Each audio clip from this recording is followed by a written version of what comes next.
Dios les bendiga, hermanos. Les habla su hermano y amigo José Plasencia del canal La Fe de la Iglesia.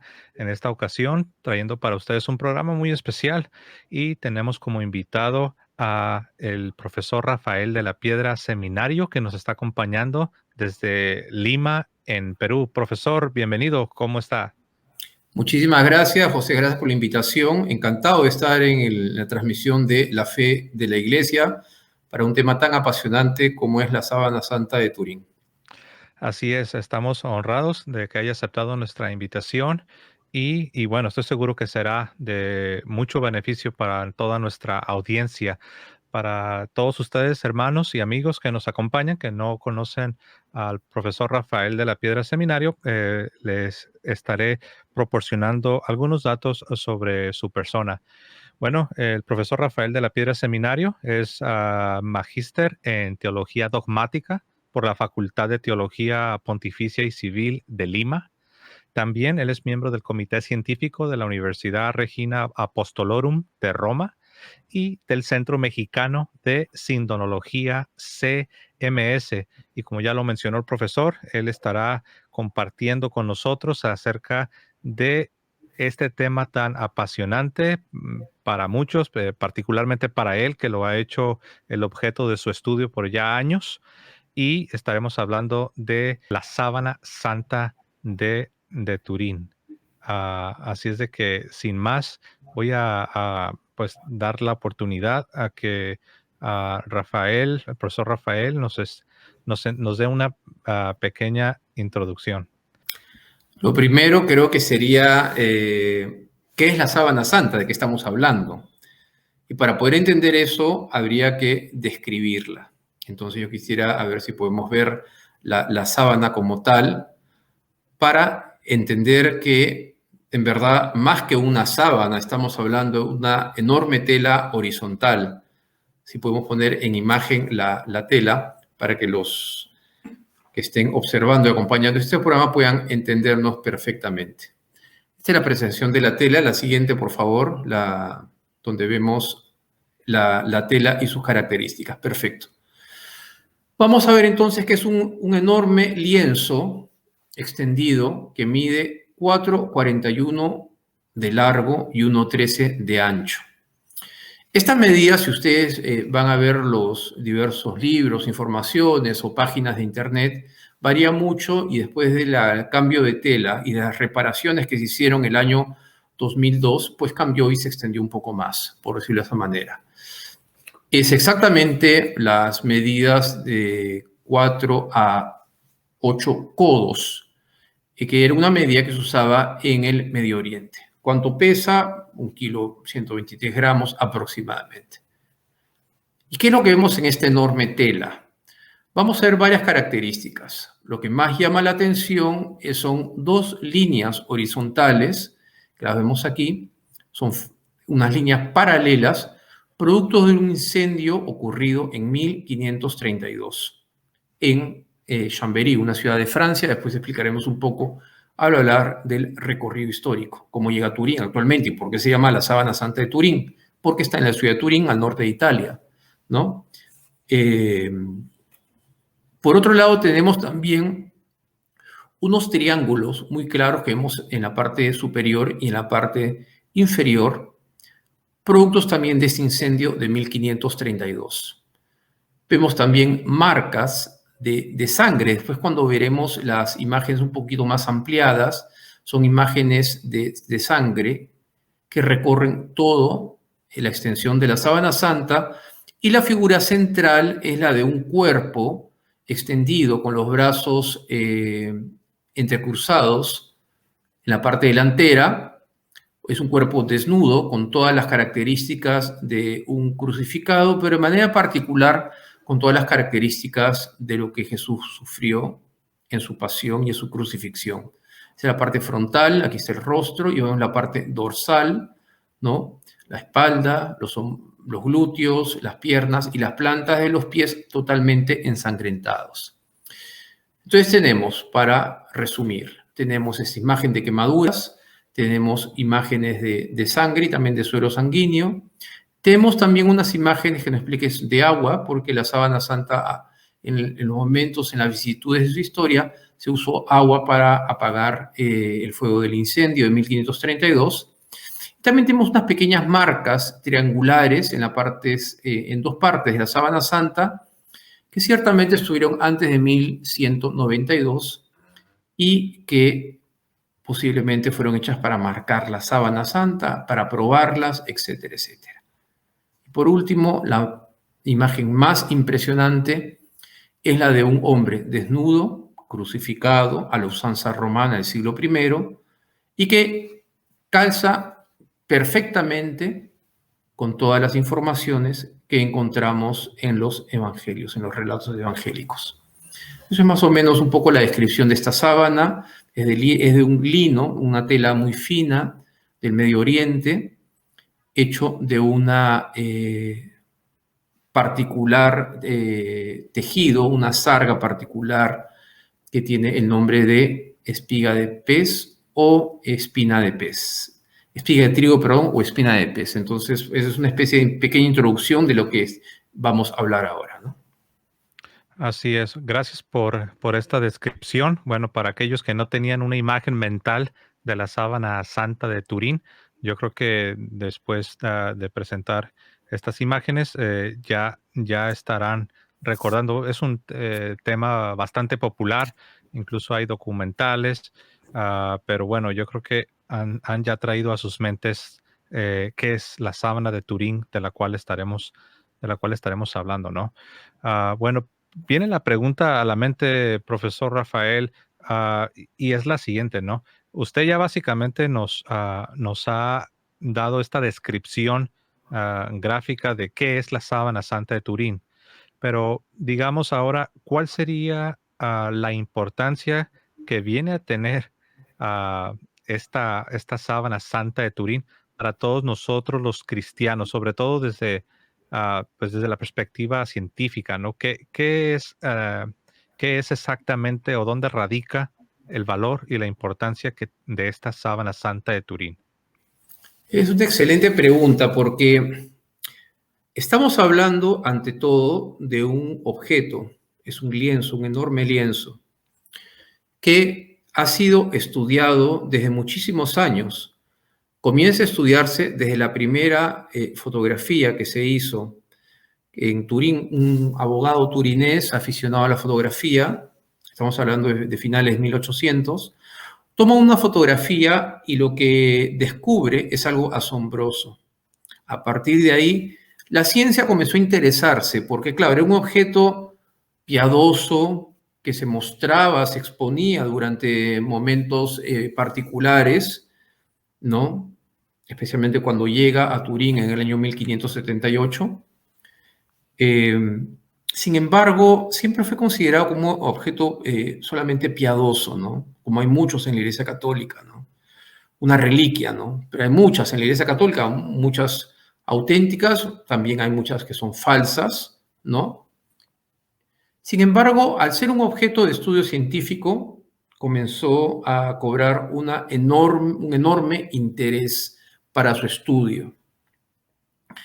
¿Cuál es el sentido de la sábana santa? Pues bien, todos los estudios que se han realizado en la sábana santa nos hablan de que es un objeto que tiene todo el hombre que fue envuelto en esta sábana, todas las características que sufrió Jesucristo en la pasión y en su muerte.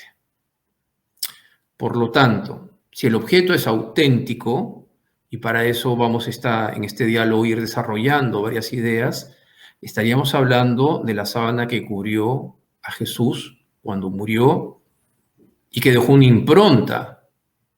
¿Y por qué deja esa impronta? ¿Qué es esa impronta tenue, leve que se ve? ¿Qué es? Pues estaría vinculado al hecho extraordinario de la resurrección de Cristo. ¿Cuál es su importancia? Juan Pablo II, que era un convencido de la autenticidad de la sábana santa, va a decir que es el quinto evangelio, que nos muestra detalles gráficos que no hablan los evangelios. Detalles del sufrimiento, detalles del dolor, detalles imperceptibles la cantidad, por ejemplo, ¿no?, de heridas que tiene por los azotes, que son 720 marcas de los azotes, fueron 120 golpes, ¿no? A partir de la Sábana Santa tenemos muchos datos científicos, ¿no?, comprobados, que nos hablan de este detalle. ¿Qué valor tiene para nuestra fe? Como que nos mete dentro de la propia pasión de Jesús y de todo lo que Jesús sufrió para nuestra redención. Así es. Mientras yo observaba la imagen que hemos presentado, mientras usted nos daba la respuesta a la importancia para nosotros los cristianos, me llamó la atención dos cosas: cómo se, ah, se, se habla de lo que viene siendo la importancia del cuerpo físico, del cuerpo material de Jesucristo. Nosotros sabemos que ya desde el primer siglo, incluso a finales del primer siglo, surgen grupos con ideas erróneas en cuanto a la encarnación, en cuanto al cuerpo de nuestro Señor Jesucristo, los cuales algunos señalaban que no se trataba de un cuerpo real, de un cuerpo material, físico, como el que poseemos nosotros, sino que decían que era un cuerpo aparente, una especie de fantasma, ¿no?, por así decirlo. Pero si ahora nosotros estamos considerando eh, la sábana santa de Turín, es obvio que esto nos habla de el cuerpo físico y material que toma la segunda persona de la Santísima Trinidad en el momento de la encarnación, ¿no? Y se ve reflejado, pues, en el momento de su muerte, ¿no? Cómo es envuelto en la sábana santa de Turín, como ahora le conocemos. Y eso nos habla de lo que es el cuerpo material, el cuerpo físico de nuestro Señor Jesucristo. En otras palabras, esto da, por decirlo así, coloquialmente, esto da al traste con la herejía gnóstica de que Cristo no Claro, tuvo un cuerpo. claro, muchos dudaban de la humanidad de Jesús. La herejía es justamente, toda herejía toma un poco de lo que se ve en los evangelios y lo extrapola, ¿no? Entonces decían que no era Dios o que no era hombre. Entonces, ¿qué pasa? El dogma, sabemos de las dos naturalezas de Jesucristo, que era Dios y hombre al mismo tiempo. En esta imagen que has mostrado, me gustaría verla de nuevo para explicarle un poco cómo era el cuerpo que fue envuelto en la sábana santa, qué características tenía. Y según los estudios que se han hecho a partir de la sábana santa, podemos afirmar varias cosas. Primero, es un cuerpo que está masacrado. Aquí vemos una escultura, pero que está limpia, es hecha por un italiano, y que no muestra lo que veremos después, realmente las marcas de azotes. Ahora, ¿cuánto medía, cuánto pesaba, cómo era? Lo primero que debemos decir que es aproximadamente entre 1,68 m a 1,78 m, un promedio de 1,75 m. No es muy clara la información sobre su altura, aunque se han hecho estudios en computadoras gráficas, ¿no? Y ahora sí se tiene una idea más aproximada, porque es un cuerpo que tiene una posición bastante particular, como vemos aquí en la imagen. Es decir, las piernas están estiradas pero dobladas y tiene una rigidez cadavérica. También la cabeza está pues como que encima del pecho. Podemos decir que mediría aproximadamente 1,75 m. ¿Cuánto pesaría? Pues más o menos entre 70 y 80 kilos, yo diría un promedio de 79 kilos. Es una persona joven, atlética, con una musculatura bastante desarrollada, especialmente las piernas. Es una persona que ha caminado muchísimo. En sandalias tiene unas partes de los dedos que están más separadas que la otra, donde podría ser producto de que ha caminado mucho y en sandalias. Y es un cuerpo que tiene todos los rasgos semitas, es decir, un habitante del Medio Oriente. Una nariz alargada, cabellera abundante. Los judíos, los israelitas, no se cortaban el cabello. Quienes se cortaban el cabello eran los romanos, tenían el cabello bastante corto. Los judíos no, ¿no? Ellos se cortaban el cabello, como leemos en el Levítico, por dos razones, por duelo personal o por penitencia. Por otro lado, tenía unos ojos acentuados, una nariz alargada, ya he dicho, el de la sábana santa tiene una nariz con un tabique nasal desviado, ¿no? Por los golpes que ha sufrido. Y por otro lado, también podemos afirmar que es un cuerpo que no está en descomposición. Es un cuerpo que no existe, una cosa muy interesante, y eso lo decía Benedicto XVI, que no conocer la corrupción es precisamente la definición de lo que es la resurrección, ya que la corrupción es la fase donde la muerte es definitiva sobre un cuerpo. Pues el cuerpo que no está, no es un cuerpo que ha estado en estado de corrupción. Y eso es muy interesante. Y aquí ya adelantándonos un poco al tema fundamental de la sábana santa, es qué es lo que hace que la imagen se produzca en este lienzo. Es decir, ¿qué es lo que vemos en el fondo? ¿No? Pero eso lo puedo dejar para la otra pregunta. Y un detalle más, las manchas de sangre son del tipo AB. 0.3 o 0.5% de la población mundial tiene esa sangre. Y curiosamente es la sangre de habitantes del Medio Oriente, número 1, número 2. Es la sangre que corresponde a el sudario que se encuentra en Oviedo, que es una pañoleta grande, que solo tiene mancha de sangre. Tiene polen también del Medio Oriente, hablaremos un poco del polen también que está presente en la sábana santa, es decir, los vestigios microscópicos de la sábana santa. Y por otro lado también es curioso, pero es el tipo sanguíneo del milagro eucarístico de Lanciano, entre otros, ¿no? Los que pueden someterse a pruebas científicas, los milagros eucarísticos, pues han demostrado que también es el mismo tipo sanguíneo. Pero estamos dando bastante información y quedamos por aquí para la siguiente pregunta, estimado José. Sí, me llamó la atención, profesor Rafael, la porción donde se nos dice que la sábana santa no presenta evidencias de descomposición. Y de ahí, pues, de ahí se desprende la cita del Papa Benedicto XVI que usted ya ha citado, ¿no? No conocer la descomposición es precisamente la definición de resurrección. De resurrección, exactamente. No hay cuerpo decompuesto, es un cuerpo entero, que ya Ujú, falleció, pero que no ha visto ese lado de la descomposición de nuestra carne. ¿Por qué? Porque ha ujú. resucitado, está en la gloria del Padre en la eternidad. Sí, eso es muy interesante. Muy bien. Bueno, continuando.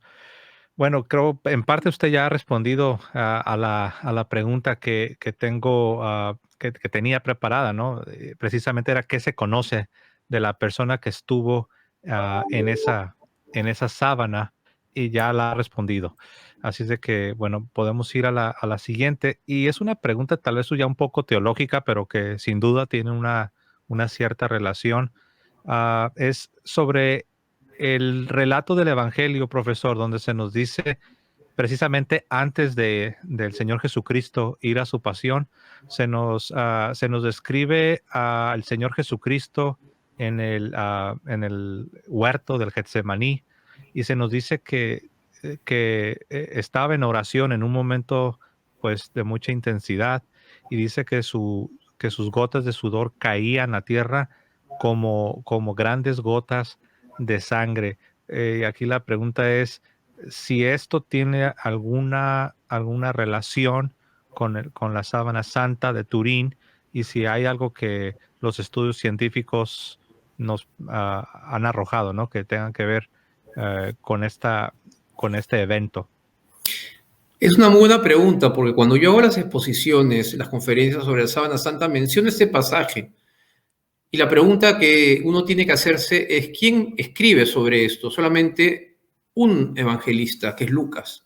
¿Y quién era Lucas? Lucas era un científico de la época, era un médico, el médico amado de Pablo, ¿no? De Saulo de Tarso, de Pablo. Ujú, Entonces, Lucas es muy fino, además era griego, y los griegos pensaban con una mentalidad muy lógica, muy científica, digamos así ahora. Entonces, él hace esta descripción, ¿no? No se le escapa ese detalle. Es un fenómeno que se llama hematohidrosis, que es la sudoración de sangre. Ahí tengo unas imágenes que son un poco fuertes, que uno puede ver en internet, de personas que tienen esta sudoración de sangre, que es decir, la ruptura superficial de los vasos capilares hace que se produzcan como pequeñas gotillas en todo el cuerpo. todo el rostro. Y es curioso, pero se ha comprobado en estudios de soldados donde tienen una gran tensión, un gran estrés. Por ejemplo, la famosa guerra de las trincheras, la Primera Guerra Mundial, que fue horrorosamente sanguinaria, ¿no? Y que duró años y años, ¿no? Que las trincheras se hacían y avanzaban, retrocedían, y se creaba una tensión muy grande porque uno podía morir, además que olía terriblemente mal, todo esto. Pues bien, tenían esta sudoración de sangre también a unos soldados americanos en la guerra de Vietnam. ¿Qué quiere decir esto? Esa sudoración de sangre o esta hematohidrosis no está presente en la sábana santa, pero sí se ve un cuerpo totalmente lleno de puntos de sangre. Son más de 5.000 puntos de sangre que vemos en la sábana santa. Y si lo leemos en los evangelios, Jesús comienza a vivir su pasión ya antes de recibir los azotes. Es decir, por el grado de estrés que vivía, lo que va a hacer es toda la piel, ¿no? Que tiene vasos capilares, se ponen hipersensibles, ¿no? Hay una hipersensibilidad en toda en la parte de la piel. Por lo tanto, va a tener un sufrimiento mayor, que es lo que va a suceder en la parte de los azotes. ¿Y por qué se produce esa hematohidrosis? Por el grado de estrés y de sufrimiento. Hay todo un desarrollo muy interesante, que es cuánto sufre Jesús. Y sufre muchísimo. No solamente porque fue un castigo terriblemente violento, lo masacraron, y lo masacraron encarnizadamente. O sea, los azotes fueron una cosa terrible. Hay muchos condenados que morían durante cuando eran azotados. No llegaban a la crucifixión. Entonces, este fenómeno ya nos habla de un tremendo dolor físico que parte de un dolor psicológico tremendamente fuerte, ¿no? Pero ya nos estamos adelantando para el tema de la flagelación, estimado José. No sé si tienes alguna pregunta del tema. Sí, de hecho, precisamente la pregunta que se relaciona con la imagen que ya podemos ver en pantalla es precisamente sobre la flagelación. ¿Qué nos puede enseñar la sábana santa de Turín precisamente sobre los azotes y heridas que fueron infligidas en el cuerpo de nuestro Señor Jesucristo? Bueno, los azotes era un castigo brutal y salvaje que era aplicado antes de la crucifixión. El reo permanecía totalmente desnudo, atado a una columna no muy grande, ¿no? Y esto lo efectuaban con unos azotes que se conocían con el nombre de flagellum olorum o el flagrum taxilatum, que eran unas pequeñas bolillas del tamaño de 3 milímetros. Yo les puedo mostrar si me pones en pantalla. Esta es una reproducción, digamos, por decir así, burda de lo que son los flagelos, ¿no? Pero que vamos a contabilizar a lo largo de la sábana santa, pues más o menos 120 golpes, realizado por dos carrascos, dos soldados, que eran contratados. Recordemos que los soldados romanos eran soldados profesionales, se les pagaba. Y generalmente creemos que son todos italianos, romanos, no todos eran italianos, eran contratados de los territorios aledaños al territorio donde cuidaban. Entonces era gente que eran enemiga de los judíos, además que los judíos eran tremendamente complicados para el imperio romano, era una procuraduría. Tenía el poder religioso de las autoridades judías y tenía la presencia de Poncio Pilato, el procurador romano. Era un pueblo, repito, bastante complicado, se sublevaba, etcétera, etcétera, ¿no? Tenía una concepción religiosa muy, muy fuerte. Pues bien, se le aplica este castigo a Jesús, ¿no? Este flagrum taxilatum que he mostrado se llamaba el escorpión, hacía unos golpes desgarradores, ¿no? Uh-huh. Y lo aplicaban estos soldados, los lictores, ¿no? Ahora, por ejemplo, el Horacio, que era un escritor romano de la época republicana, decía lo siguiente, y cito a Horacio, que dice: la víctima era destrozada por los latigazos hasta el punto de asquear a los verdugos. cuando caen sobre sus cuerpos y los tejidos del reo en pedazos los salpican, ¿no? Y era una masa, digamos, de sangre, de músculos expuestos, ¿no? Las vísceras salían también a veces, era terrible, ¿no? Y al provocar, y ahora sí, si quieres poner la imagen, ¿qué es lo que sufría un condenado después de los azotes? Pues habían tres órganos que sufrían muchísimo, que es lo que se llama la fisiopatología de la flagelación. Sin duda, la película de Mel Gibson nos retrata esto a su manera, ¿no? Porque él interpreta y coloca algunos datos de la Sábana Santa, otros de las visiones de Anne-Catherine Emmerich, que no siempre fueron de ellas, ¿no? Porque ella no sabía escribir. Había un escritor alemán que le escribe todo lo que ella visionaba, y además son visiones particulares, no significa que fue así. El dato más claro que tenemos de cuánto sufrió Jesús está en los evangelios, y bueno, a partir de la sábana podemos llegar a lo siguiente.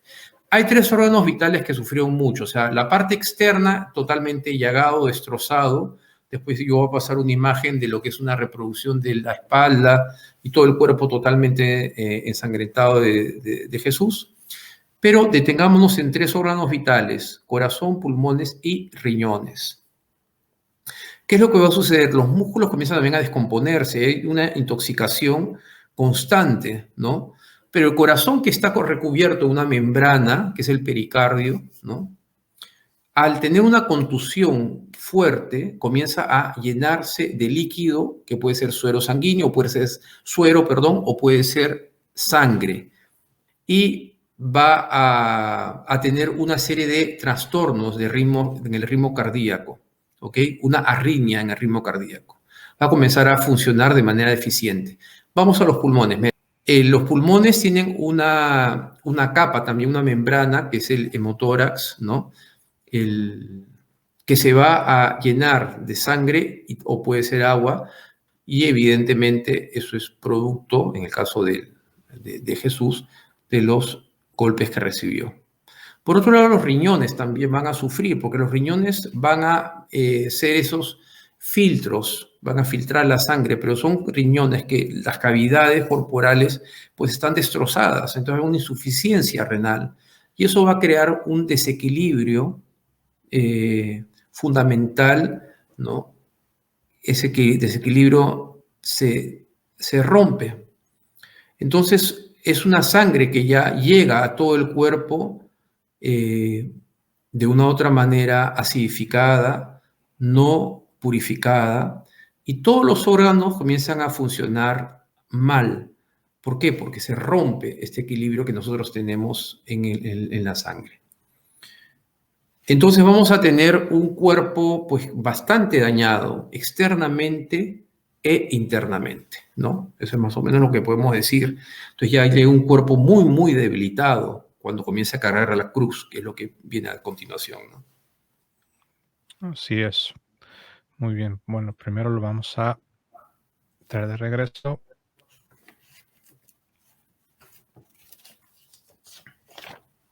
Muy bien. Muy buena explicación, porque nos ayuda a comprender lo que está ocurriendo en el cuerpo de nuestro Señor Jesucristo, lo cual, como hemos visto, tiene un reflejo impresionante en la sábana santa, en la sábana santa de Turín. En verdad que es impresionante, ¿no? Ah, lo cual, pues, nos lleva a la siguiente pregunta, ah, que está obviamente conectada con la anterior, sobre la muerte en sí. Ya hemos visto lo que tiene que ver con el sufrimiento, con los azotes, con la pasión propiamente hablando. Pero ahora, en cuanto a la muerte del Señor Jesucristo, nosotros sabemos por el profeta Isaías, quien escribe aproximadamente en el siglo octavo antes de nuestro Señor Jesucristo, obviamente, en el capítulo 52 del libro del profeta Isaías, versos del 14 en adelante, se nos da una descripción del Mesías, del futuro Mesías en aquel tiempo. Y es una descripción donde se nos dice que que el aspecto del Mesías no sería, quiero recordar las palabras exactas, donde dice que no tenía como aspecto humano. No parecía Ah, hombre. Así es. Ah, ¿Qué nos dice la sábana santa de Turín, profesor, sobre esta profecía de Isaías 52 y sobre todo en relación a cómo muere finalmente el Señor Jesucristo? Hay dos momentos que también son importantes. Recuerda, yo diría tres momentos antes de llegar a la muerte. Primero, la coronación de espinas. Ujú, Muchas veces pensamos que la corona de espinas es una suerte de vincha que se coloca alrededor, y no es así. Mateo dice que se coloca encima, y este casquete o casco de espinas le produce dolores terribles. Toda esta parte del cuero cabelludo es sumamente irrigada de venas, arterias, terminaciones nerviosas, etcétera, etcétera. En la sábana santa podemos más o menos contar, porque no tenemos imágenes laterales, unos 80 incisiones en todo el cuero cabelludo. Y recordemos también que esa corona ha sido colocada por los soldados, por la soldadesca, y con un bastón comienzan a golpear y comienzan a burlarse de Jesús. Adivina quién te ha golpeado. Además ha sufrido bofetadas, ¿no?, de los soldados cuando Jesús no respondía directamente al sumo sacerdote. Se queda callado. Y eso va a exacerbar los ánimos. Entonces tenemos un rostro totalmente destrozado. Yo quería mostrar aquí una imagen de lo que es el rostro de la sábana santa. Ese es el negativo, ¿no?, que es tridimensional. Y eso quiero detener un poquito, después de hablar del sufrimiento, quisiera hablar un poco más de algunos temas científicos, ujú. que todo esto acá está totalmente hinchado, o sea, el tabique nasal hinchado, las mejillas, toda la barba y el cuero cabelludo totalmente plagado de sangre. Es decir, ha sido azotado, ha sido golpeado, ha recibido la corona de espinas y finalmente ha llevado el travesaño o llamado patíbulo, que es la madero horizontal, al lugar del Calvario. ¿Cómo llevaba este travesaño? Y eso es una pregunta muy interesante. O sea, hay muchos tipos de crucifixiones, ¿no? Uno dice, más aún, los hermanos, los testigos de Jehová tienen una interpretación, eh, muchos grupos cristianos también. A partir de la sábana santa podemos decir, porque eso es lo que se muestra y hace parte de la tradición y de la historia que estudia la sábana santa, lleva el patíbulo, el travesaño horizontal, y que pesaría alrededor de 50 kilos. Se le pone a Jesús una prenda, ¿no? Pero del lugar donde recibe el castigo al lugar donde fue crucificado, el Calvario, por los estudios geográficos está en Jerusalén, en Tierra Santa, uno puede ver, son más o menos 600 metros. Y ha caído porque tiene todas las rodillas destrozadas, especialmente la rodilla izquierda, y tiene partículas de tierra, ¿no? Las plantas de los pies están totalmente ensangrentados, son dos heridas abiertas y que tienen polvo típico de las afueras de las murallas de la antigua ciudad de Jerusalén. En un polvo que es un carbonato cálcico, se llama aragonito. Entonces, todos son pequeñas microscópicas pruebas, ¿no? Por otro lado, el lienzo tiene polen, ¿no? Prácticamente el 80% del polen, de plantas, polen, etcétera, que se encuentra en la sábana santa, pertenece al Medio Oriente también. Repito, son pruebas microscópicas que redundan en la autenticidad de la sábana santa, además del tejido, ¿no? El tejido es más o menos como el que mostramos, algo así, ¿no? El tejido que yo les hablaba, ¿no? Que este es un lino fino propio del Medio Oriente. Entonces llegamos y el cuadro es bastante, bastante grave, ¿no? Es una persona que, y luego se crucifica. ¿Y cómo era la crucifixión? Era un castigo horroroso, ¿no? Los romanos comienzan a crucificar, usar la crucifixión desde las famosas guerras púnicas, que son contra los fenicios. Pero se crucificaba en Egipto, en Persia, en todo el Medio Oriente se crucificaba. Los romanos no crucificaban a ciudadanos romanos, por eso San Pablo muere decapitado, Pedro muere crucificado, ni a las mujeres, a los esclavos, a aquellos que no pertenecían al pueblo romano y que hubiesen cometido el peor de los delitos, que era la traición.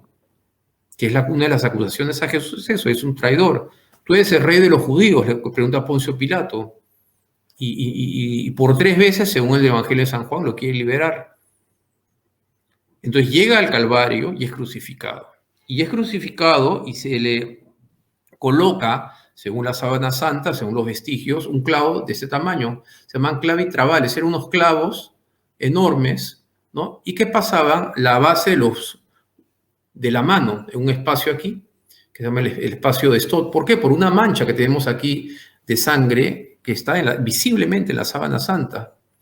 Entonces, al pasar el clavo, esta base de la mano, lo que va a hacer es dañar un nervio que pasa por aquí, se llama el nervio mediano, y el pulgar se retrae y los dedos se estiran. Entonces queda aquí, ¿no?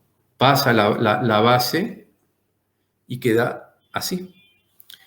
Y el clavo del pie, que era uno, porque en el tiempo de la muerte de Jesús no se colocaba todavía esa pequeña base que se colocaba en los glúteos. Eso fue a partir del siglo I, en la época de Nerón en concreto, para que los crucificados durasen un poco más en los circos romanos, recordemos.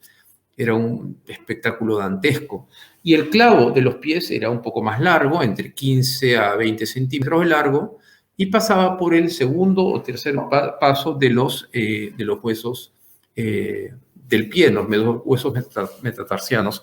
Entonces, y era un dolor tremendo, o sea, solamente colgado de las heridas producidas por los clavos. No tenían cuerdas, no vemos presencia de cuerdas en la imagen de la sábana santa. Muchas representaciones lo hacen así, por lógico, porque si se pone en la palma de las manos, el cuerpo se desgarra. Es un cuerpo de 80 kilos, más la tracción, porque va ese cuerpo apoyándose en sus heridas para poder respirar y absorber, inhalar y exhalar aire. Pero todo está dañado, los pulmones están ya dañados, el corazón tiene taquicardias, tiene calambres tremendos, ha perdido mucha sangre, mucha agua. Todo es calambres. Los riñones no purifican bien la sangre se va volviendo cada vez más espesa y por la gravedad comienza a llegar con mucha dificultad. Entonces el cuadro es muy crítico, ¿no? La pregunta que me acabas de hacer de que muere Jesús, pues de una confluencia de factores tremendamente dolorosos, internamente, externamente, psicológicamente, anímicamente, está destrozado. Sin embargo, Jesús permanece consciente. ¿Y por qué? Porque llega a hablar, llega a preocuparse de la persona que él más quería, de su mamá. Llega a preocuparse por la salvación del buen ladrón. Llega a perdonar a sus enemigos. Es impresionante realmente, o sea, es algo que se estudia. Yo he estudiado el tema, me apasiona, es la serenidad y el dominio que tiene Jesús ante un dolor extremo. ¿No? Físicamente totalmente masacrado, pero psicológicamente traicionado, ¿no? Se han burlado de él, lo han humillado, y él es consciente que es inocente y es Dios y hombre al mismo tiempo. Tiene el poder de hacer eso. Dio la vista a los ciegos, resucitó a Lázaro. ¿Se acuerdan el pasaje del Evangelio de San Juan? Cuando resucita a Lázaro e inmediatamente después el Sanedrín decide matarlo, porque es mejor que muera un hombre, que muera toda la nación, para proteger nuestro lugar santo, el tabernáculo del Templo de Jerusalén.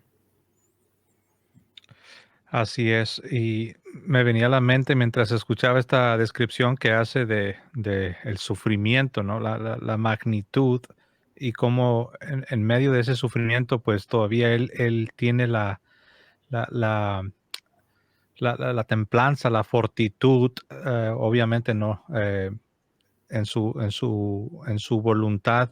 Sabemos que él tenía verdaderamente una voluntad humana, obviamente santa, cómo él está pensando en otras personas. Y me venía a la mente, profesor, cómo Jesús se describe a sí mismo en su estado de ánimo cuando está en el huerto del Getsemaní, cómo él dice que está, algunas traducciones leen triste hasta la muerte, otras afligido hasta la muerte.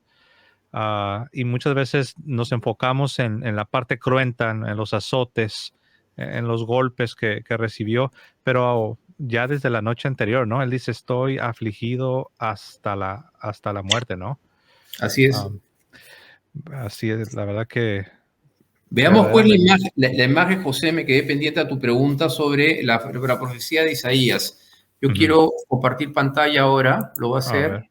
para Ujú. poder ver una imagen que nos muestra cómo estaba Jesús a partir de, así como se asombraron de él, muchos, pues tan desfigurado tenía el aspecto que no parecía hombre, y su apariencia era humana.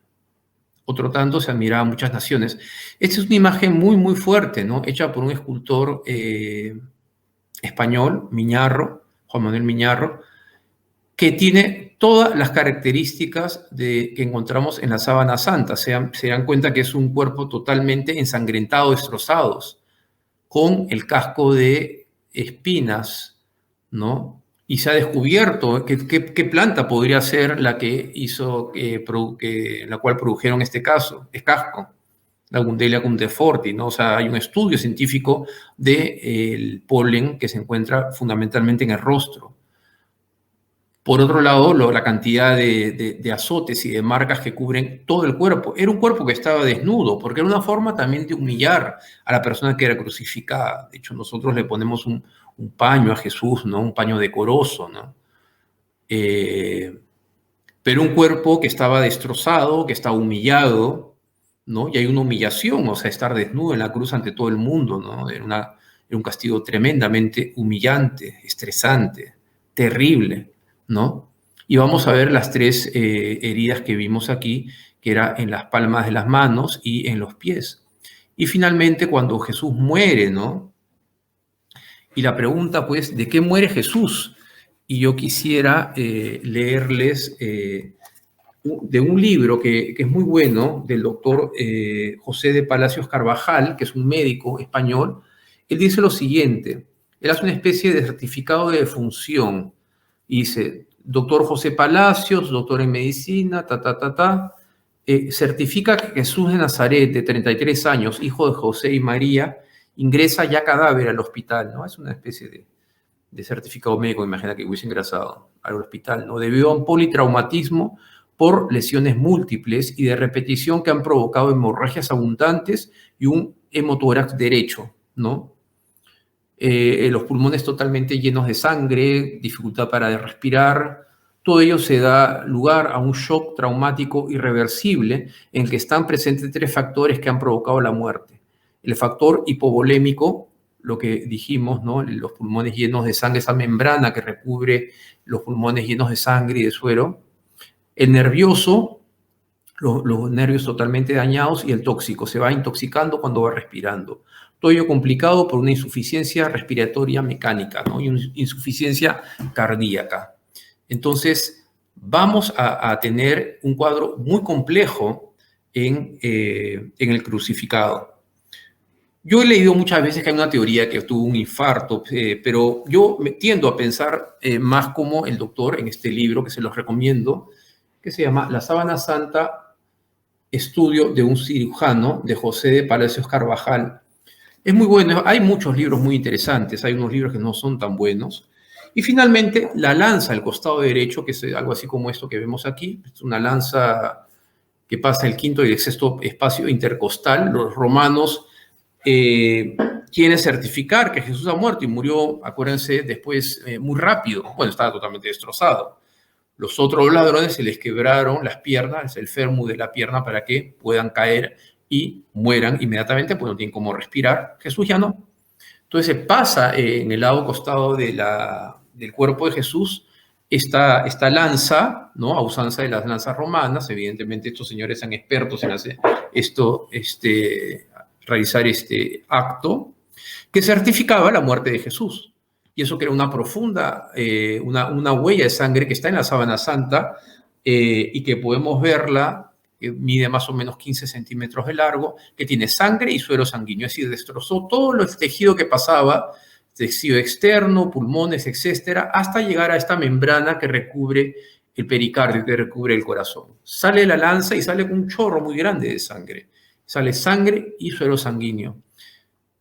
¿Qué es lo que describe Juan? Juan, que es testigo de este hecho, dice que vio sangre y agua, que es el símbolo de los sacramentos, ¿no? La unión de la divinidad y la humanidad de Jesús. Así es. Hay una preguntita que pasé por alto. De hecho, tiene que ver con la parte inicial de esta presentación, donde usted incluso nos mostraba, que de hecho, profesor, le quiero pedir si nos muestra una vez más lo que se usó para el azote. Ya está por aquí. Voy a buscarlo, espera, Sí, acá lo tengo. sí, Salgo de la sí, pantalla, acá está, acá está. claro. O sea, esta es una réplica a partir de las marquitas que se ven en la sábana santa, las huellas. Ujú, Eran pedacitos de fierro, de plomo, quizás de huesecillos, ¿no? Voy a mostrarlo un poquito ujú. mejor. ¿Ok? Así es. Y de ahí mi pregunta, usted mencionaba que fueron casi 140 marcas. 120 Esto, azotes que produjeron 720 marcas. 720 marcas. Ok, entonces, muy bien. Esto se deriva tiene que ver, me quedé pensando si esto tiene que ver son 39 azotes los que se les da, los que los judíos, Voy a y, hablar, menos de 40. Por eso es interesante. ujú, Esto prueba que los que aplicaron la pena no fueron judíos, fueron mm, romanos. Son detalles que redundan en la autenticidad del lienzo que estamos estudiando. muy interesante. Entonces, ese detalle yo no lo había considerado. Eso demuestra que fueron romanos y no judíos, porque los judíos solamente administraban, por así decirlo, menos de 40 azotes, ¿correcto? 39, para ser exacto. Está en el 39 libro de para ser. Levítico. Están dos citas del Antiguo Testamento. Así es, y creo que San Pablo también menciona cuando habla de sus Exactamente. Juan Pablo fue propios. azotado también. Así es. Muy bien. Entonces esto nos lleva a la siguiente pregunta, profesor. Y si me adelanto, me dice, ¿no? Porque la pregunta que tenemos programada, que no quiero dejarla pasar por alto, tiene que ver sobre el asunto de cómo es que se plasma la imagen de este cuerpo ensangrentado pues torturado de nuestro Señor Jesucristo. ¿Cómo se llega a plasmar la imagen en la sábana santa de Turín de acuerdo a los estudios que se han realizado, profesor? A ver, esa es la pregunta. O sea, ahí tendríamos que hablar una hora más, pero ya Sí. la verdad estamos hablando bastante, ya no da para más. Pero miren, las personas que más seriamente han estudiado la sábana santa, con la sábana santa en sus manos, fue el grupo precedido por un señor que se llama John Jackson, amigo mío. John Jackson vive en Colorado Springs. Él, el año 77, en una fotografía pequeña, ¿no? Descubre algo que es el que su madre, que era muy católica, le da cuando él era muy joven. Y él descubre que la sábana santa tiene algo muy particular. Es una sábana que, según él, cuando vio la imagen de una estampita chiquita, era como que se estuviese saliendo de la imagen. Y él tiene la intuición, él es físico, junto con un amigo suyo que se llama Eric Jumper, y él lo que hace es pasa esta imagen por un escáner, vamos a decir así de manera sencilla, que se llama BP8, que era utilizada en los vuelos espaciales, en las lecturas de la información que venía de los vuelos espaciales por la NASA. No es que la NASA investigó la sábana santa, la NASA nunca investiga la sábana santa. Pues bien, crea un grupo que se llama STIRP, ¿no? Que quiere decir Grupo de Investigación Científica de la Sábana Santa, en sus siglas en inglés. Y luego, el año 78, se va a Turín y por 120 horas va a recoger una cantidad de material impresionante de la Sábana Santa. National Geographic, aquí tienen el número del año 1980, cuando todavía era muy seria, lamentablemente ahora confunde la ciencia con la ficción, ¿no? Va a documentar esto y lo va a hacer público en esta revista, ¿no? Del año 1980, que es esta de aquí. Entonces lo que John hace es recoge materiales y comienzan a publicar. La gran pregunta era dos cosas, eran dos preguntas muy importantes. Primero, ¿qué es la imagen? Y segundo, la que me acabas de preguntar, ¿cómo se forma esa imagen? La imagen es muy particular, ya vimos que tiene esta tridimensionalidad, que es algo parecido a lo que está aquí. Esta es una pequeña escultura que la recibí de un señor, un estudioso francés, Galisteu, que tiene una imagen tridimensional, ¿no? Ese es el rostro de Jesús, que es lo que yo les mostré en esta imagen hecha por un amigo mío, Peter Zooms, que no sé si se llega a captar, pero es como, es como un holograma que sale, es Sí, hecha de pequeños lentes multifocales, sí, ¿ok? Es como un holograma. Esta información que está aquí es producto de lo que se encuentra en la sábana santa. Obviamente ninguna fotografía y mucho menos una pintura puede producir esto. ¿Qué es la imagen? Entonces en la sábana santa tenemos, primero, ya hablé que hay manchas de quemaduras, etcétera, hay sangre y sangre humana.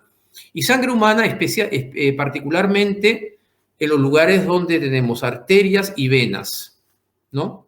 Los lugares exactos. No es que una persona inventó y pintó y colocó pintura roja. No es pintura, número. Es absurdo. O sea, se han hecho pruebas microscópicas, pruebas de ultravioleta, se han hecho pruebas, microscopio electrónico, etcétera, etcétera. ¿Y qué se descubrieron? Glóbulos rojos humanos, ¿no? Una sangre humana, tipo AB, como dije.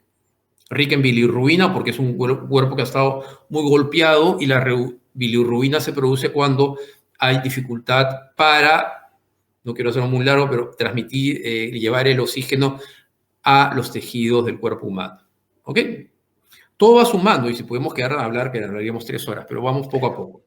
Entonces, bueno, ¿qué es la imagen y qué produjo la imagen? Esa es la pregunta fundamental que quiero responder.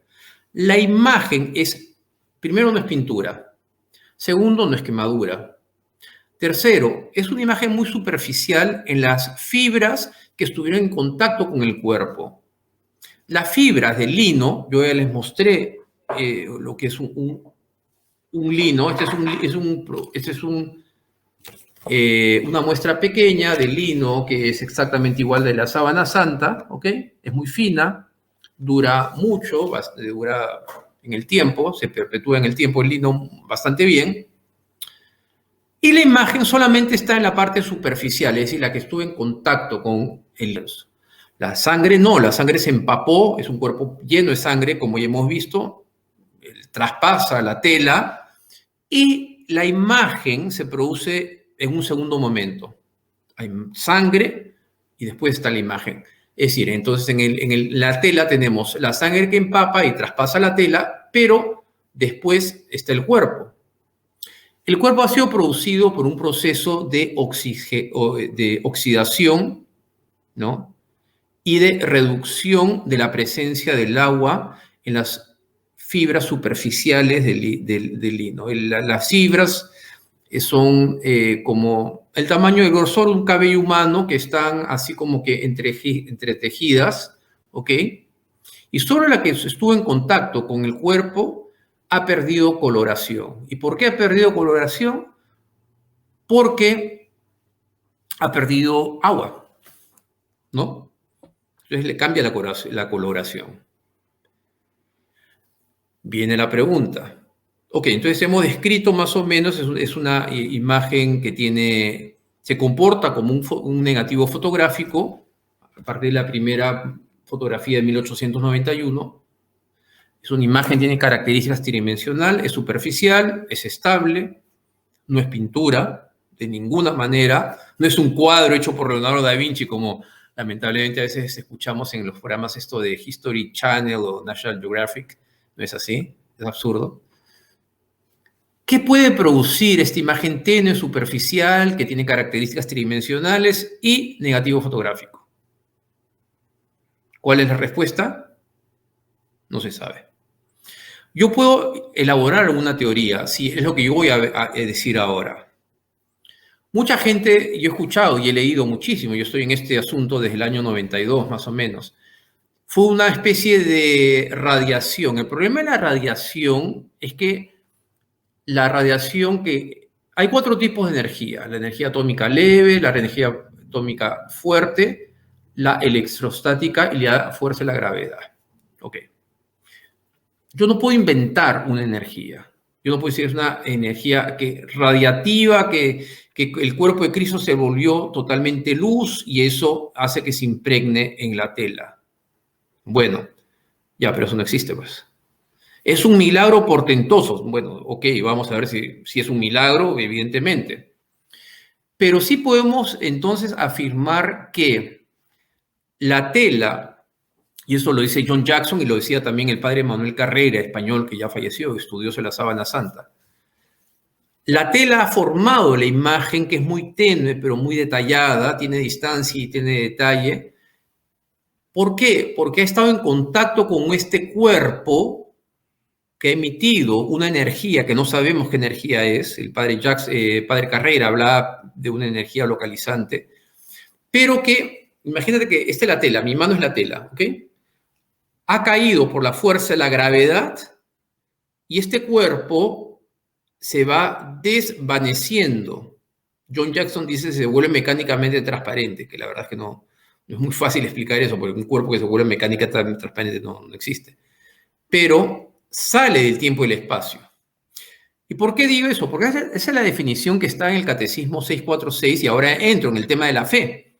Hasta ahora he hablado todo el tema desde el punto de vista científico. Ahora vamos a hablar de la fe. ¿Por qué? Porque sabemos que ese cuerpo pasó a un estado de gloria.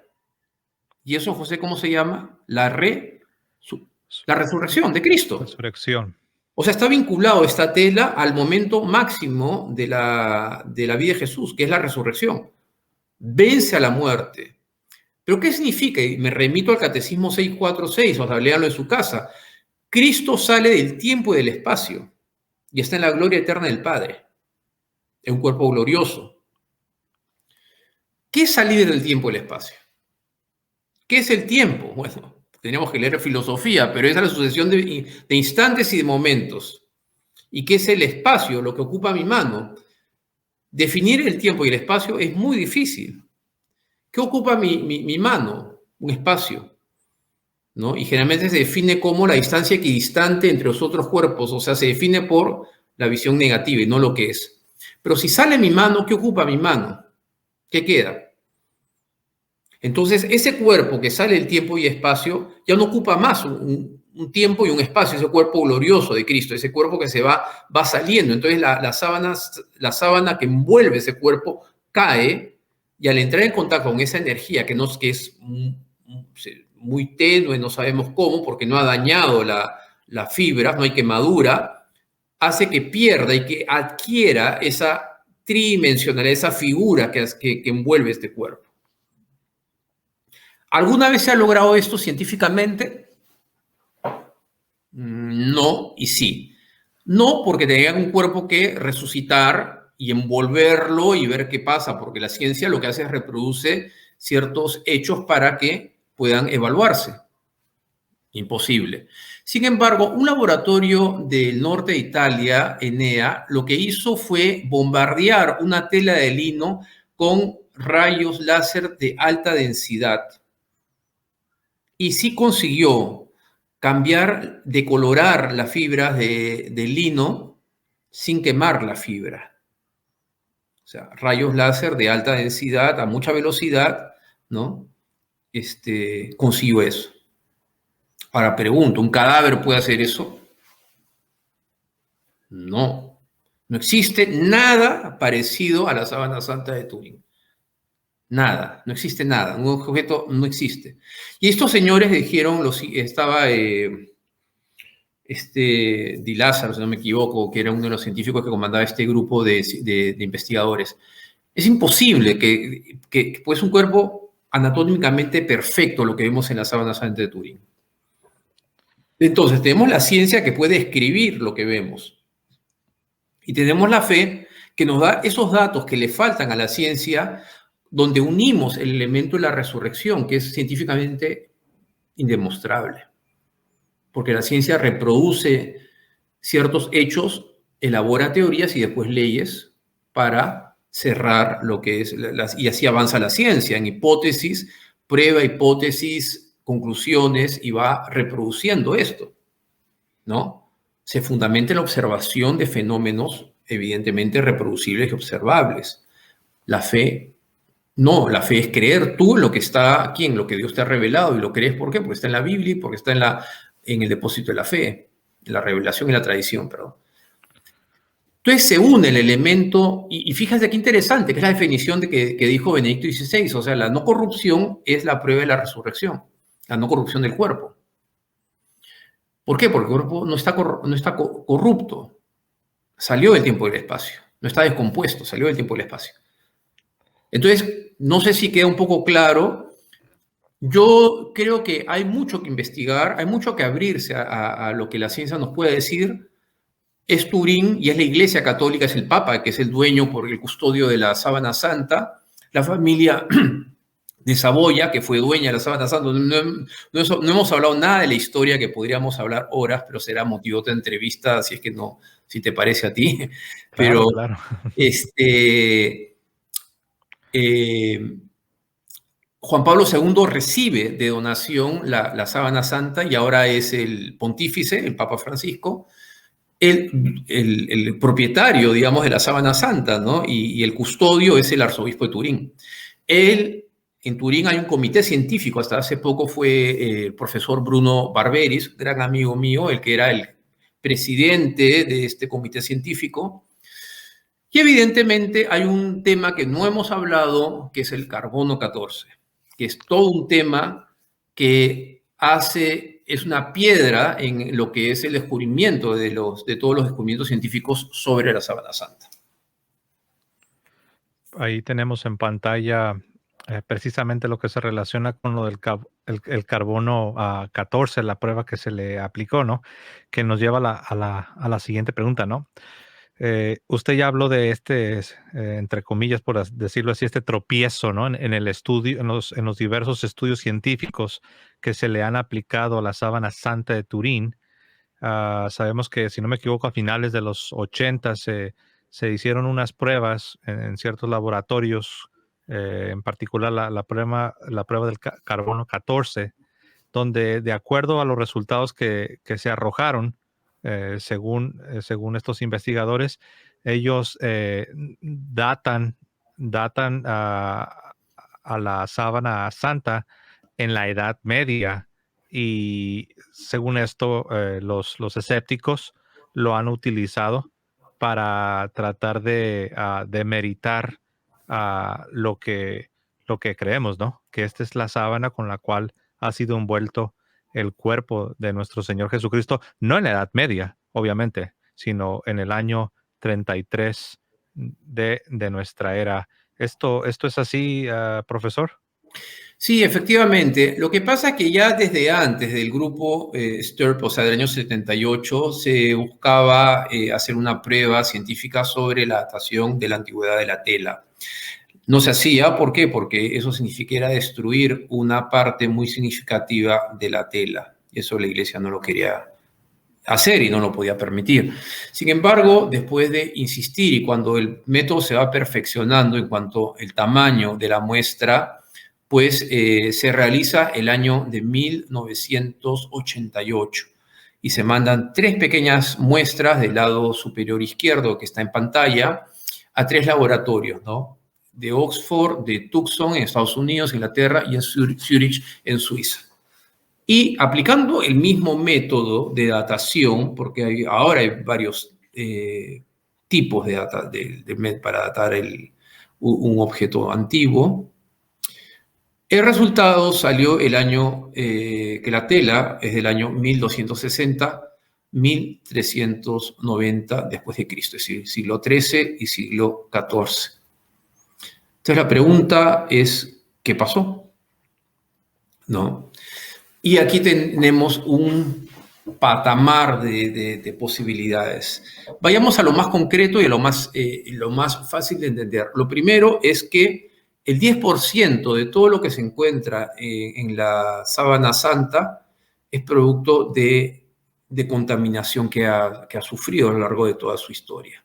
Segundo, la datación nunca es un examen determinante. Hay crasos errores en dataciones, por ejemplo, de Manchester, en momias egipcias. Resulta que las telas que envolvieron momias egipcias eran muchísimo más jóvenes que los huesos que estaban dentro de las telas, cosa que es absurdo. O de casco vikingos, o de conchas, por ejemplo, muy antiguas, ¿no? O etcétera, etcétera. O sea, un arqueólogo, ¿no? Y un científico sabe que no es una prueba definitiva, sino referencial. Muy buena, sí, pero referencial. Segundo, podemos decir que la muestra es significativa, pues para que la muestra sea significativa en la Sábana Santa se debieron de coger de varios lugares de esta enorme tela. Se cogió de un mismo lugar, evidentemente iba a salir la misma fecha. ¿Qué pudo haber pasado? Pues hay unos que hablan que es una parte que no era significativa porque era altamente contaminada. También se deduce que puede, eso es una teoría de uno de los laboratorios, ¿no? El de Oxford, que puede haber sido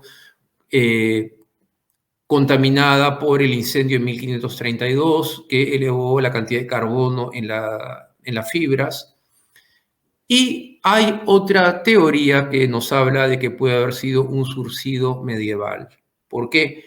Porque hay los colores, la coloración particularmente ese pedazo, está como que impregnado de una sustancia producida en la Edad Media, ¿no? Perdón, una especie de almidón. Disculpen. Entonces, es interesante porque yo creo que la prueba del carbono 14 u otra prueba de datación tendría que repetirse, porque todas las otras pruebas que hemos hablado de la tela, el tejido, del polen microscópico, de la presencia de plantas, hemos hablado de todos los rasgos que encontramos en la Sábana Santa, el negativo fotográfico, la característica tridimensional de la imagen y lo que es la imagen irreproducible actualmente. ¿Cómo puede haber sido producido en la Edad Media? Imposible. No se habla, bueno, vuelvo a repetir el tema este de Leonardo da Vinci, ¿no? Pero la tela llegó a Europa en el 1355, es decir, casi 100 años antes que naciese Leonardo da Vinci. Imposible, pues, ¿no? Y está totalmente documentada. Cuando llega a Francia, hasta que llega a Italia, está absolutamente documentada todo su paso por lugares donde estuvo. Entonces, es un examen que tiene que ser repetido. Tiene que abrirnos nosotros a la evidencia científica y no cerrarnos. Hay hasta teorías de la conspiración, ¿no? Que era la conspiración masónica, no sé, que querían destruir la Sábana Santa y etcétera, etcétera. Mira, la verdad es que he leído de todo. Yo me restrinjo a lo que es la información científica. Es una prueba, repito, que puede tener un margen de error, especialmente en tejidos altamente contaminados, y que habría que ver qué es lo que realmente sucedió. Así es. Pues entonces, digamos, se podría decir, profesor, que este asunto de la datación con el carbono 14 es algo que todavía está siendo, no es definitivo, no podemos decir que son, obviamente, que son definitivos los resultados de esos estudios en 1988. Es algo que todavía ha continuado. De hecho, después de esos estudios, profesor, ya no se han realizado. El Vaticano ya no ha dado permiso para realizar otros estudios de carbono 14. No, oficialmente no, lamentablemente no. ¿Por qué? Porque yo creo que hizo mucho daño a la credibilidad de la tela de sudario. Entonces, si bien el año 2002 se sacaron muchas muestras, porque el año 2002 lo que se hizo fue se cambió la tela de atrás, que era una tela de Holanda de soporte, y se cambiaron los parches que vemos. Aquí tengo una foto, pero creo que esta foto ya no tiene los parches, ¿no? O sea, este es de la Sábana Santa, y vamos a ver aquí unos triángulos que pueden ser observados, que están aquí. Son unos triángulos muy claros que eran antes corporales, que se colocaron en la Sábana Santa el año 1534 por unas monjas clarisas que cosieron rezando unos corporales, que es la tela para celebrar la Santa Misa. Se retiraron y se retiró mucho material valiosísimo que está clasificado, que lo tiene Turín y que valdría la pena hacer un protocolo de investigación científica para poder realmente tener más información certera sobre la datación. ¿Está en las manos del Comité Científico de Turín? Sí. ¿Se podría hacer? Sí se podría hacer. Pero bueno, vamos a ver, vamos a esperar que las condiciones sean adecuadas para realizar esto. Muy interesante. Entonces, bueno, eso ya dependería de que el Vaticano dé su permiso, ¿no? Para continuar con con el otro estudio, ¿no? Más avanzado, más holístico, ¿no? Por decirlo así. Cuando digo holístico me refiero que comprenda diferentes fragmentos del manto de la sábana santa, perdón, y no solo, porque esto usted dice que todos los fragmentos se tomaron de una porción muy particular, ¿no? De la sábana santa. Sí, la parte superior y obviamente lo que tiene lo que está en propiedad ahora del Comité Científico de Turín, que Ujú. son unas pequeñas cápsulas, ¿no? Se recogió material de prácticamente toda la extensión de la Sábana Santa. Ese material es muy valioso. Habría que hacer un Aquí, protocolo científico y que el Papa lo apruebe, que se presente el arzobispo de Turín, que lo apruebe y que el Papa finalmente lo apruebe. perfecto. Me venía a la mente, profesor, cuando tocamos este punto, ¿no? Pero también, quizás, no sé, quizás adelantándome a alguna objeción que alguien pudiera presentar, me refiero a alguien en la audiencia, no en el campo, en el campo de la investigación profesional, que seguramente lo han hecho. El asunto de que quizás las investigaciones que se han llevado a cabo por parte de científicos que am, que han dado validez a lo que nosotros creemos que es el manto que envuelve el cuerpo del Señor Jesucristo después de morir. Alguien puede decir, no, pues simplemente dice, es algo muy sencillo. Ustedes están predispuestos, tienen una predisposición por la fe cristiana, y esa es la única razón por la cual ustedes se han inclinado a interpretar el manto como lo que ustedes proponen, ¿no? El manto que envuelve el cuerpo del Señor. Me venía a la mente, profesor, no sé si a usted le suena el nombre de Barry Schwartz. Barry Schwartz es un judío que fue el fotógrafo oficial del grupo Stirp, es amigo mío, vive perdido en una cabaña hermosa en las montañas de Colorado Springs. Es buenísimo, es una persona muy sensata, judío, y él dice que él cree en la autenticidad de la sábana santa, y él dice, yo como judío creo que fue un judío el que se envolvió en este lienzo, este cadáver es de un judío, ¿no? ¿Que lo conoces o has escuchado hablar de él o no? Sí, de hecho, precisamente por lo que usted ya ha mencionado, alguien puede decir, no, es que ustedes están predispuestos por su fe cristiana. El asunto está de que, como ya lo hemos mencionado, Barry Schwartz, que ha sido uno de los investigadores también del manto santo, ni siquiera es cristiano. No, y Es, es, varios del grupo Stirp no eran cristianos ni católicos ni nada, y había de todo. Más aún, yo te puedo decir algo que no siempre lo digo, pero eh, mucha gente de iglesia, pues no le dan mucha importancia a la sábana santa. Yo creo que con la pandemia, en la cual tuvimos dos exposiciones televisadas en internet y en todo el mundo, en todas las redes, donde se rezó para que se pueda interceder a través de rezar en esta, ante la sábana santa para acabar con la pandemia. Yo creo que eso le dio una importancia enorme. Fuera de eso, la verdad es que sí, hay lugar, momentos muy importantes de exposición, pero yo percibo que no siempre es así. No siempre así la gente de iglesia apoya lo que científicamente se ha descubierto, se sabe, quizás no de mala fe, evidentemente, ¿no? Quizás puede ser un poco de desconocimiento, etcétera, etcétera, ¿no? Ujú. Yo descubro que es extremadamente poderosa, o sea, es un instrumento poderosísimo de poder unir tanto la fe como la ciencia, ¿no? O sea, la fe y la razón, lo que decía Juan Pablo II en la Fides Ratio. Son dos alas que llevan al espíritu humano al encuentro con la verdad, y esa verdad es Dios. O sea, la verdad, no hay que tener miedo a la verdad. O sea, ¿qué pasa si se descubre que la sábana santa es falsa, por ejemplo? ¿No? O sea, vamos a poner en ese hipotético caso. La fe de uno podría quedar eh, avalada o debilitada. Bueno, mi fe, tu fe, se fundamenta en la revelación de Jesucristo. Y esa revelación pública de Jesucristo está en la Sagrada Escritura y en la Sagrada Tradición enseñada por el Magisterio de la Iglesia. Entonces, no se afirma en un objeto como la sábana santa. Sí, claro, nos encantaría que se siga investigando para poder seguir mostrando estas sorpresas. Antes de la invención de la fotografía no se conocía esta característica tan impresionante de la imagen de la sábana. No se conocía.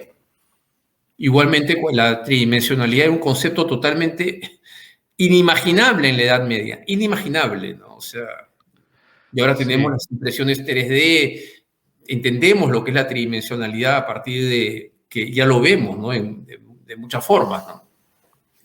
así es, pues creo que usted lo ha resumido, ¿no? Por un lado, nuestra fe no depende de este manto santo.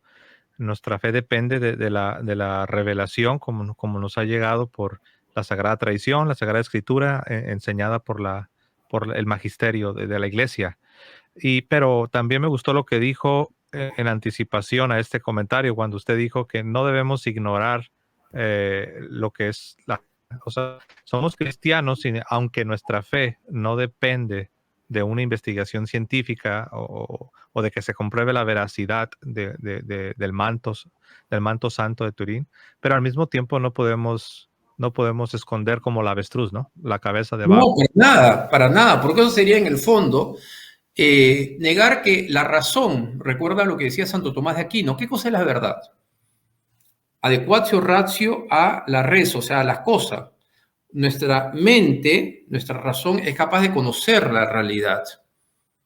Y es Ujú. interesante porque yo creo que, o sea, y estoy convencido que la sábana santa es un objeto en el cual podemos estudiarlo, manipularlo, poner un microscopio electrónico, sacar pruebas microscópicas, entender la parte médica, la parte de la historia que es fascinante, que no la he mencionado, pero que es fascinante, la parte del arte.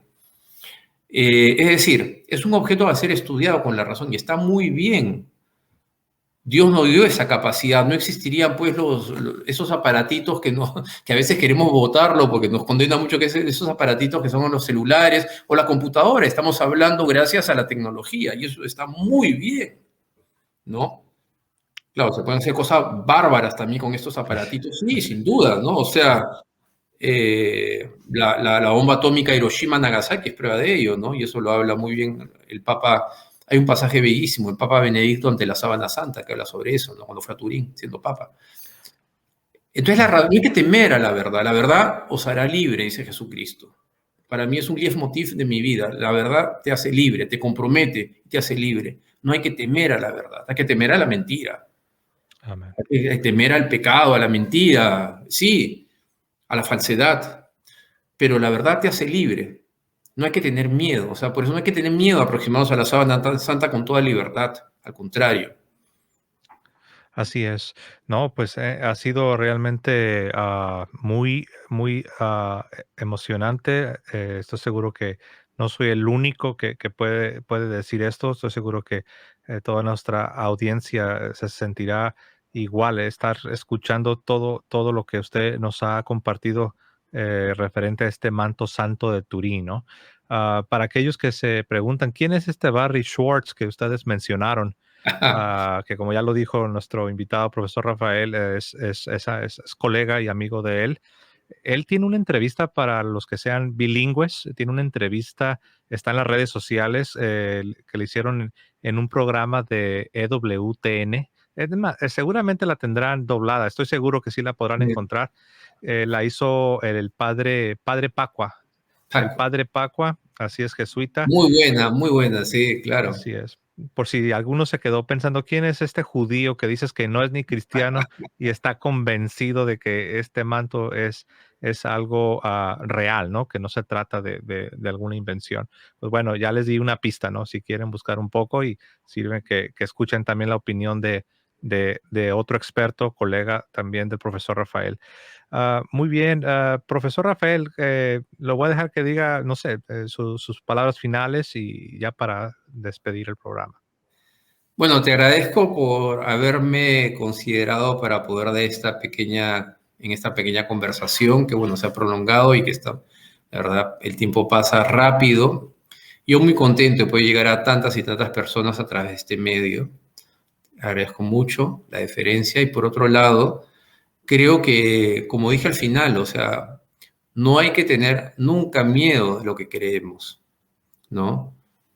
Eh, los últimos papas, incluyendo el Papa Francisco que ha estado en Turín, han promovido muchísimo lo que es la veneración de la sábana santa. Veneración es un espíritu de profunda reverencia ante las cosas, ¿no? Y en este caso estamos hablando de una reverencia ante un objeto que, como dice la ciencia, apunta a su autenticidad. Es decir, tendríamos el manto de Jesucristo que envolvió a Jesucristo entre nosotros. Y quisiera acabar mostrando algo muy pequeño, pero que para mí es lo más valioso que yo tengo de todo lo que he estudiado, que es esto acá, que es una tela, pero es una tela sencilla.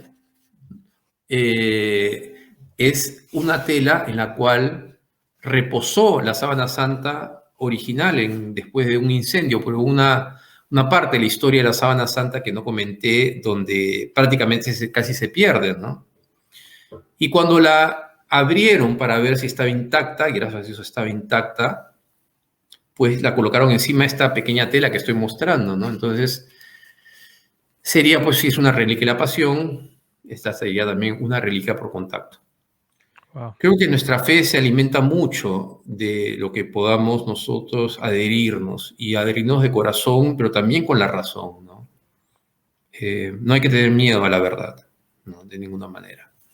Y nada, nuevamente te agradezco muchísimo la invitación de poder haber compartido esta noche con toda tu audiencia, ¿no? Así es, me ha gustado esta última frase, no sé si lo hizo a propósito, pero es una rima, ¿no? De corazón, pero con la razón. No lo había pensado antes. Sí, de hecho, cuando lo escuché dije, esto suena a rima, dije de corazón, pero con la razón. Claro que sí. Profesor, a nombre de toda la audiencia, gracias por su generosidad en utilizar de su tiempo para compartirnos este tema tan apasionante. Y profesor, hablando de apasionante, si hay alguien que se ha enganchado con el tema y no sé, quieren seguir lo que usted publica, ¿hay alguna red social donde usted publica algo? Yo tengo dos redes sociales, una que es personal en una website que se llama razonesparacreer.com, o sea, www.razonesparacreer.com. La vengo haciendo hace muchísimo tiempo, ahora por el trabajo que hago, a veces no siempre se actualiza con la frecuencia que era antes. Hay temas muy bonitos de la Sábana Santa, entre otros, también temas de razón, de cultura, meditaciones bíblicas que las publico todas las semanas. Pero de donde el centro en el cual yo hago parte activamente se llama el Centro Mexicano de Sindonología, porque síndone, que es el nombre que viene del griego, significa sábana, que también fue asumido en el latín. Centro Mexicano de Sindonología. Y una vez al mes tenemos foros o coloquios virtuales ahora, ¿no? Muy, muy buenos. El día sábado ahora tuvimos un excelente que se llamó ¿Cómo falsificar la sábana santa? Y es curioso, pero fue buenísimo, ¿no? O sea, todas las teorías contra la sábana santa las expusimos, las hablamos, las dialogamos y fue simpaticísimo, fue muy bueno. Muy Entonces, interesante. Centro Mexicano de Sindonología, el CMS, ustedes busquen en internet, lo van a encontrar, y en Facebook también.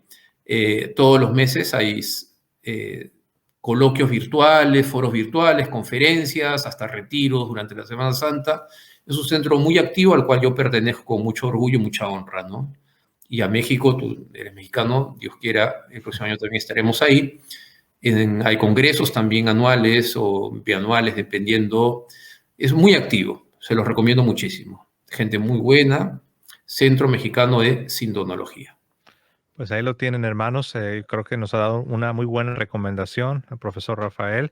Y bueno, les animamos a todos ustedes que nos están acompañando. Compartan este programa con sus familias, con sus amigos en sus redes sociales para que otros también puedan beneficiarse del contenido de este programa. Y bueno, una vez más, profesor, gracias. Y bueno, me voy a despedir como siempre lo hago en este programa. Que viva Cristo Rey y que viva Santa María siempre Virgen. Hasta Que luego, viva. hermanos. Gracias.